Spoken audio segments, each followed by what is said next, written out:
are working on our language art sentence. I really need those boots, I said reassuringly to the twins. Who is speaking? Who is I?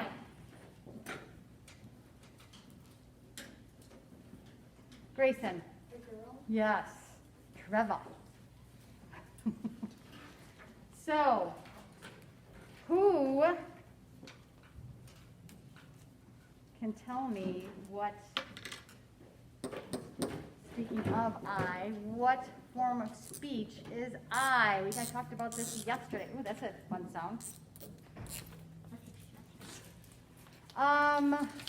Helen, a pronoun.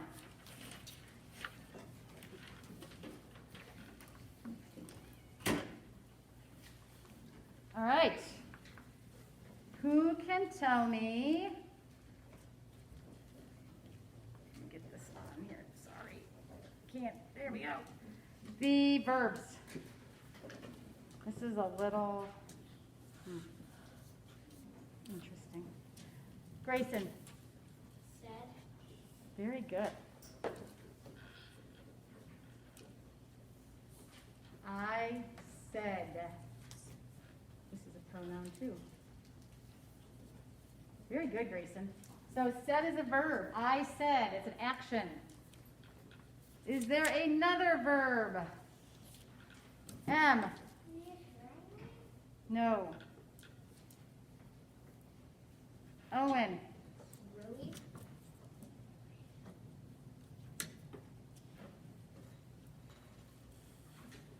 Not really a word that you would think as a verb, but you have to really look at the sentence. Jack. Me? Yes, very good. I really need those. Very good. Adjective. Do we have an adjective in the sentence? Luke. I forgot. Okay. Christian. Really? No. Remember, what is an adjective? What does an adjective describe, Jonathan? Describe the noun. Yes. So can you see, well, let's find the nouns first. That always helps. Let's do the nouns first and then figure out the adjective. What is a noun? Nouns are good to get out of the way. Emma. Boots. Yes. Boots. And what else is a noun? Gabe. Clear. Yes, you should know that. Huh? What is it? Twins. Oh. Definitely know that. All right, so looking at the nouns, can we figure out the adjective? Christian. The. Nope.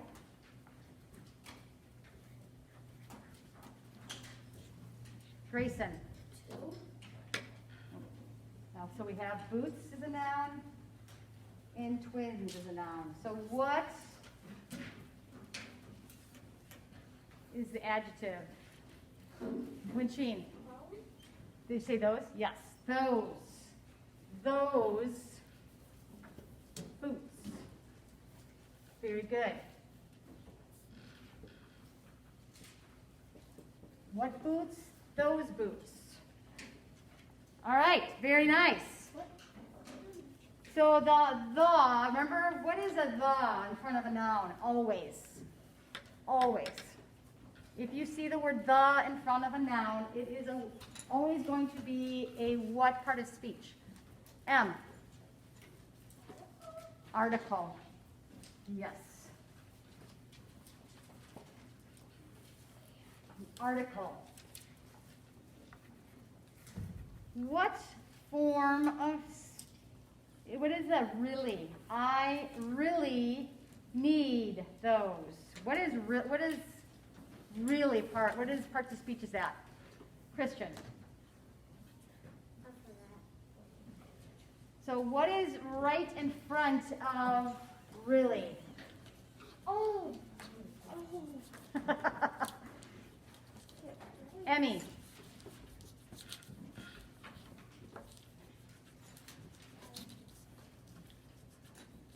No. Tessa. An adverb. So it's describing the verb, and an adverb describes the verb. So see if there is another adverb in the sentence. Does it always have to be at front of the verb? It can also be after. This is a little trickier. Sam.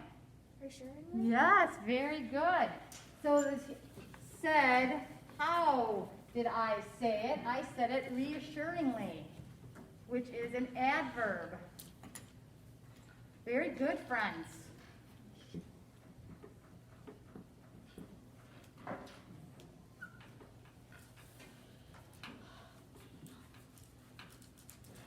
So, to is the last word, and you want to gander a guess on what that is.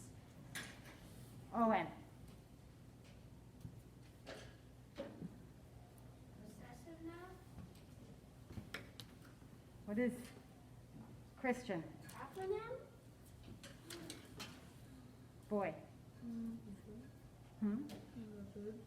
No, not a verb. M. Yes. It is explaining where to. I'm just going to put prep. Very good.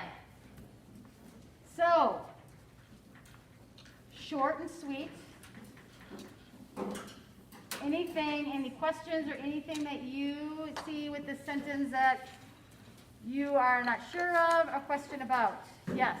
What is reassuringly? What is what? Reassuringly? That's an adverb. Yeah, I mean, like, what does it mean? Oh, reassuringly. It's what is it? When you reassure someone, you are encouraging them or trying to make them feel more comfortable. So I said reassuringly to the twins. Remember, she was trying to trick them to get the boots back. So she was saying it in a very calm, reassuring them that it's all good, because she was tricking them. So when you reassure someone, you're trying to encourage them or help them to understand where you're coming from. Except the children don't So she was reassuring them as she was tricking them to get her boots back. Does that make sense? Okay. Not smart schools. Well, the trolls were not necessarily the smartest, but they really wanted the what? What did they really want from in that book? Grayson. The dog. They were obsessed with the dog. Poor Tuffy. Poor Tuffy is right. He was being pursued by some naughty little trolls. All right, so let's read another Jane Brett book. I have a really fun one. So again, do you remember how I talked about how you have to really look at the illustrations? Now this one is a very traditional Jan Brett book as far as illustrations. So as you will see throughout the story, she has little windows where she illustrates, and they're like little windows of foreshadowing of what is yet to come. So it's going to be hard to see in the back. I might periodically walk back there. I know that's I'll show my friends on virtual, maybe I'll walk back because it's kind of fun. So look on the side of each page. There's little windows. Things that are yet to come. So let's begin. Jan Brett is a brilliant illustrator who likes to camouflage things. What is camouflage? Emmy. Blend in or kind of hide. Yes. So she's brilliant at that. Storms rolled over the tundra when Cozy, the musk ox, was separated from his herd. He was used to being with his family. His mother and father had named him Cozy because his silky coat was so soft and thick. Cozy braced himself against the wind, and his thick coat warmed him like a blanket. He is very large. Yeah. Whoa. Wow. Like that? So who can tell me what they see in the window? What is yet to come? Jack, do you see it? They're small. Which one? Both or? What do they look like? Otters? Maybe. That's kind of what I was thinking. So let's see what transpires. In a tussock, a mother's lemmings pup were squeaking loudly. So a tussock, I don't know what a tussock is. It must be a kind of a nest. I'm cold, I'm cold, I'm cold. She used a triple carry to tunnel them towards a new spot when she saw a towering mountain of fur. In no time, the lemmings, so lemmings are kind of like a rodent. Yes, Grayson. I've watched like a wildlife show and it shows lemmings and tells you about them. They're like overgrown rats. Yes, yes, exactly. They're like a rodent. But except they walk on 2 feet. They walk on 2 feet? What? Yeah. But sometimes they walk on 4. Oh, wow. Mostly walk on 4. Okay. Very cool. See, so a lemming, friends, are like rats. So they're a rodent that, and it's very snowy out there. It would not be easy conditions for a little rodent. In no time, the lemming family settled in next to Cozy's left hoof. Shh, she whispered, quiet voices, and that musk ox will never notice us. What's coming next? Sam, what's that? Rabbit? Yes, we have a rabbit in the next window. Snowshoe Hare, feeling chilly, had the same idea. Master Musk Ox, he asked politely, may I wait out the storm under the protection of your very thick coat? Cozy was happy for the company and well aware that a lemming family had snuck in. He said, welcome, Snowshoe Hare, but mind those lemmings, quiet voices and gentle thumping only. So what are they using Cozy for? It's a snowstorm, so we got all that fur. What are these little animals using Cozy for, Grant? Yes, heat and protection from the storm. And what is coming next on this page, on the little window? A duck? Yeah, it looks like a dove or some kind of a white bird. So I mentioned something about camouflage. Do you notice something? What color are a lot of these animals? Helen? Yes. Yes. So they're all white because we are in a snowy area. Oh my. Snow swirled and floomp. Ooh, what is that? Floomp. Just say it. Very good. Suddenly, all grew white. Was it a clump of snow that had hit Cozy on the forehead? No, it was feathers. When Cozy opened his eyes, he was looking into big yellow eyes. What's a white owl, friends? Like a snowy owl. Like I was just thinking that. Like what? Hedwig. Oh, so boy, what is coming next? What do you see in those pictures? Oh, oh, he's an owl. You have to watch him how to get it. A wolf? A wolf. And what color is he? A white Arctic. Yeah, wolves can be white anything. Yeah, they can be very The eyes belong to a snowy owl who also had a request. Oh, magnificent muskox, would you be so kind to give me shelter? That wind has tumbled me terribly. Cozy knew that snowy owls and lemmings and snowshoe hares were not always fast friends, but he agreed with some conditions. House rules are quiet voices, gentle thumping, claws to yourself. What do owls normally do to a lemming or a hare? Windscreen. Yes. Cover your ears, Cole. Oh, let's find out. Oh, Arctic. Oh, it's a fox. Arctic fox. Fox's nose was turning blue. His bushy tail wasn't warm enough, and every time she wrapped it around herself, the wind unwrapped it. Thinking Cozy would make a good windbreak, she sidled up to him. Do you mind, Mr. Musk Ox, if I unfreeze my nose in your thick fur? Cozy was happy to welcome a new guest, but eyeing his sharp canines, he answered, what is a canine? Owen. A what? Well, I'm thinking of something in his mouth. Sharp canines. Emmy. Yes, and we have them too. See, I can't take my mask off, but if we have those sharper teeth on our side, Big ones? they're called canines. Dogs and have longer canines.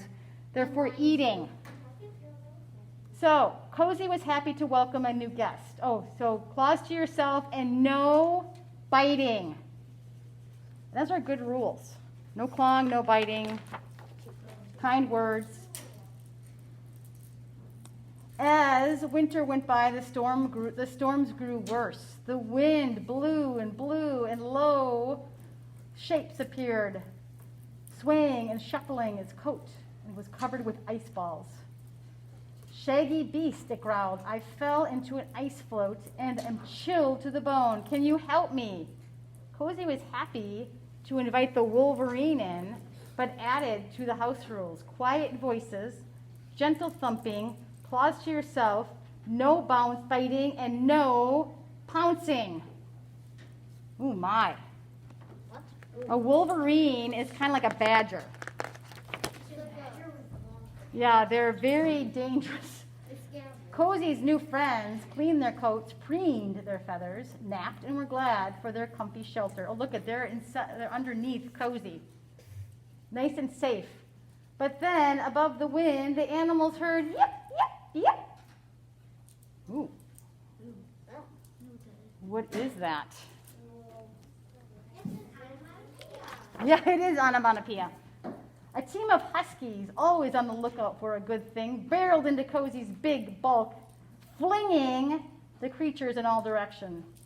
The musher, a sea otter, looked on in dismay. A sea otter is leading this horse, the sled. That is something you don't see very often. Hi, the lead dog grinned. House rules, chorused the jostled lemmings. Snowshoe hare, snowy owl, Arctic fox, and Wolverine. Quiet voices, gentle thumping, claws to yourself, no biting, no pouncing, and be mindful of others. Cozy, wary of the lead dog, who looked a lot like a wolf, shook his horns to make sure the huskies understood. Cozy's pretty big to hide all those animals in. Yep. Oh my gosh. As time went by, the wind calmed a little and the Arctic sun climbed higher in the sky. The animals felt more at home every day, but Cozy had spring fever. I want to find my family. How can I move about with these visitors underfoot? The house rules were stretched every day. When was a nibble a bite? When was a hoot quiet or loud? There was bumping, making faces, and nobody was saying, I'm sorry. Oh dear, close quarters. One sunny day, the lemmings were playing climb the ladder. A great chunk of Cozy's coat came off. Then another. Cozy remembered that from last year, shedding meant it was finally spring in Alaska.